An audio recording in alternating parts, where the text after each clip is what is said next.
মুসলমান ভাইয়েরা আমার, ছোট্ট করে একটা ঘটনা বলি।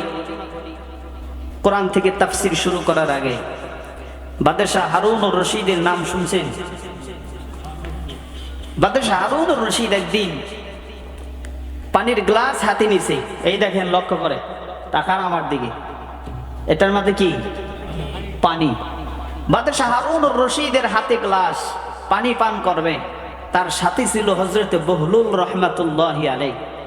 পানি ঠুটে লাগাবে, এর আগ মুহূর্তে বহলুল রহমাতুল্লাহি আলাইহি বলতেছেন, বাদশাহ পানি পান করার আগে আমার একটা প্রশ্নের উত্তর দেন।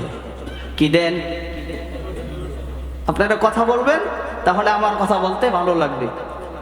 বলতেছে, পানি পান করার আগে আমার একটা প্রশ্নের উত্তর দিতে হবে। বলে, বহলুল তোমার কি প্রশ্ন? উত্তর দিব, বলো কি? হযরত বহলুল রহমাতুল্লাহি আলাইহি বলতেছেন, জনাব মনে করেন আপনি এমন একটা ময়দানে উপস্থিত হয়েছেন যেখানে পানির কোনো ব্যবস্থা নাই। কি নাই? পানির কোনো ব্যবস্থা নাই, অথচ আপনার প্রচুর পরিমাণে পানির পিপাসা লেগেছে। এই মুহূর্তে আপনি করবেনটা কি? প্রশ্নটা বুঝছেন তো? বাদশাহ হারুন রশিদ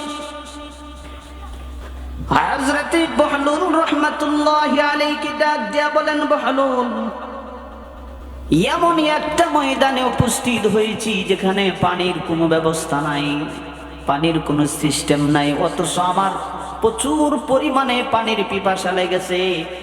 ওই মুহূর্তে আমি কি করব? এটাই তো তোমার প্রশ্ন। যে বলে হ্যাঁ। বাদশাহ হারুন রশিদ ডাক দিয়া বলেন, বহলুল পানি যদি পান না করি রে, আমার জীবনটা চলে যাইতে পারে। ওই সময় যদি এক গ্লাস পানি যদি আমি পাই, এক গ্লাস পানি পাওয়ার জন্য আমাকে যা কিছু করার দরকার, আমার সমস্ত সম্পত্তি যদি বিক্রি করেও এক গ্লাস পানি যদি আমি পাই, তারপরেও আমি এক গ্লাস পানির জন্য আমার সমস্ত সম্পত্তি বিক্রি করতেও রাজি আছি। এবার বহলুল রহমাতুল্লাহি আলাইহি ডাক দিয়া বলেন, পানি পান করেন। বাদশাহ হারুন রশিদ বিসমিল্লাহির রহমানির রহিম বলে যখন পানি পান করার পরে পানিটা যখন তার পেটের ভিতরে চলে গেছেন, বহলুল ডাক দিয়া বলেন, বাদশাহ এবার আর একটা প্রশ্নের উত্তর আমাকে দেওয়া লাগবে। বলে, বহলুল এবার কি প্রশ্ন বলো?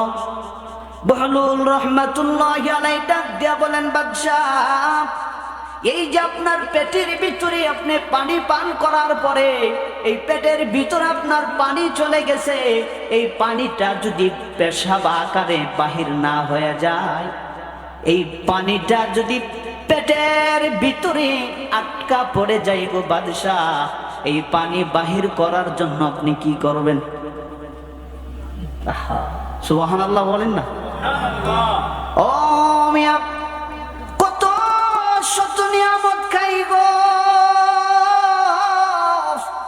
হাজারো রকমের নিয়ামত আমার আরশ আজিমের মালিক আমারে খাওয়ায়। একটা দিন চিন্তা করলাম না, এই নিয়ামত গুলো যে আমি খাইতেছি, নিয়ামতের শুকরিয়া কি আদায় হচ্ছে নাকি? আহা মুসলমান ভাইরা আমার, এবার বুঝে থাকলে বলুন তো দেখি, পানির নিয়ামতটা কি কম দামি না বেশি দামি? এই যে পানি পান করি, পেটের ভিতরে পানি চলে গেল, এবার যদি রব্বি কারীম যদি তার রহমতের মাধ্যমে রব্বি কারীম যদি দয়া করে পেশাব আকারে যদি আমার পেটের পানিটা বাহির না করে দেয় গো, বলেন তো দেখি, আমি আপনি যদি চেষ্টা করি এই পানি কি বাহির হবে নাকি? বহলুল বলেন, বাদশাহ এই পানি বাহির করার জন্য আপনি কি প্রস্তুতি গ্রহণ করে নেবেন? এবার বাদশাহ হারুনুর রশিদ ডাক দিয়া বলেন, বহলুল রে, পেটের ভিতরে পানি আটকা পড়ে গেছে, বাহির না করলে বলেন তো দেখি কোনো মানুষ বাঁচবে নাকি?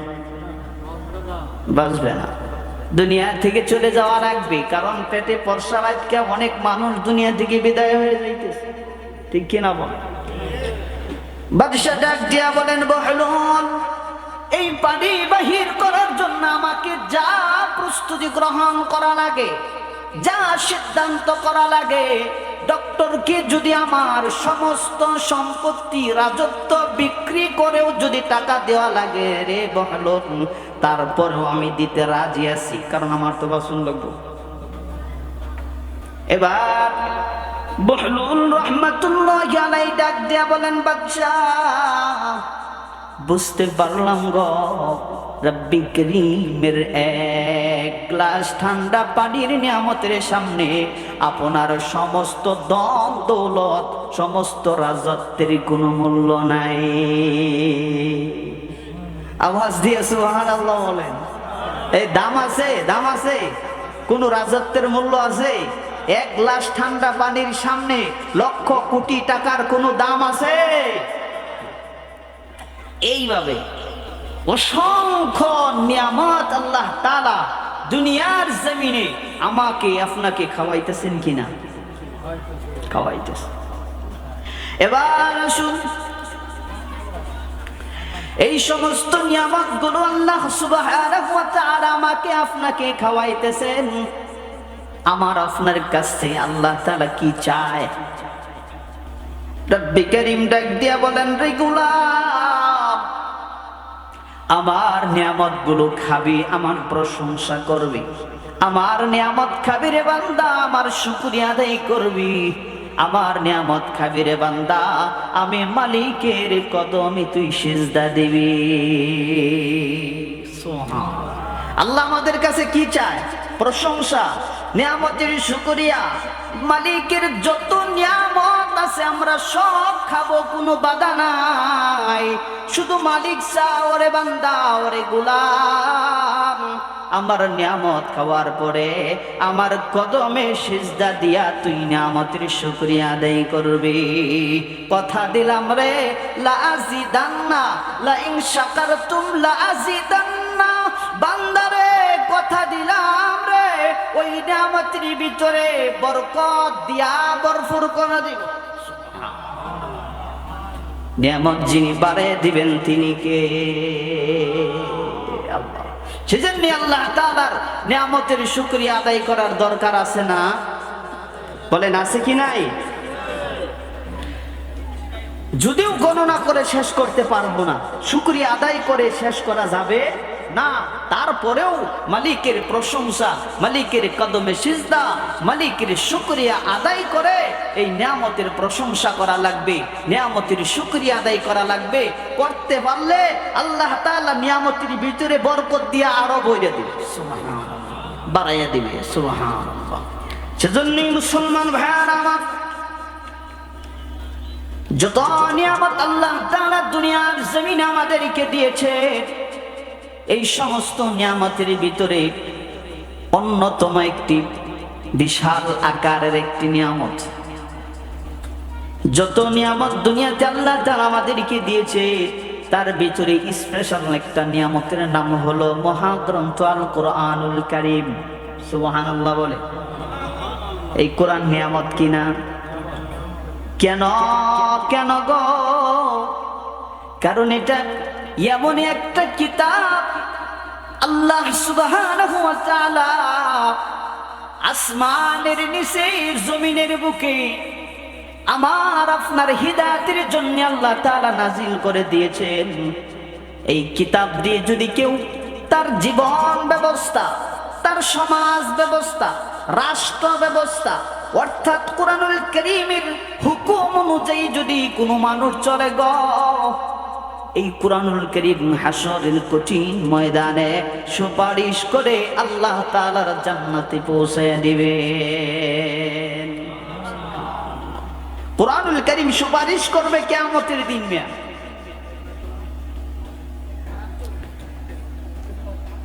স্পেশাল নিয়ামত, এটা স্পেশাল নিয়ামত। সুবহানাল্লাহ বলে। আর যদি এই কোরআনুল কারীমের আদেশ নিষেধ তেলাওয়াত যদি না করা হয়, তাহলে এই কোরআনুল কারীম আবার কিয়ামতের দিন আল্লাহ রাসূল সাল্লাল্লাহু আলাইহি ওয়াসাল্লাম وقال الرسول يا رب إن قوم اتخذوا هذا القرآن مهجورا, কিয়ামতের দিন আল্লাহর নবী সাল্লাল্লাহু আলাইহি ওয়াসাল্লাম, যেই ব্যক্তি কোরআনের তেলাওয়াত থাকবে না, যার জীবনে জীবন ব্যবস্থা, সমাজ ব্যবস্থা, রাষ্ট্র ব্যবস্থা যার থাকবে না, আল্লাহ রাসূল সাল্লাল্লাহু আলাইহি ওয়াসাল্লাম নিজে তার বিরুদ্ধে মামলা দায়ের করবে কিয়ামতের ময়দানে। নাউজুবিল্লাহ বলেন। প্রিয় ভাইরা আমার,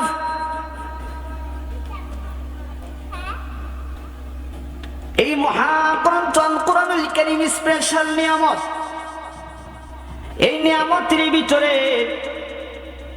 আমি আপনাদের সম্মুখে কোরআনুল কারীমের 22 নম্বর সূরা সূরাতুল হাজ, সূরাতুল হাজের প্রথম এবং দ্বিতীয় দুইটা আয়াতে কারিমা তেলাওয়াত করেছি।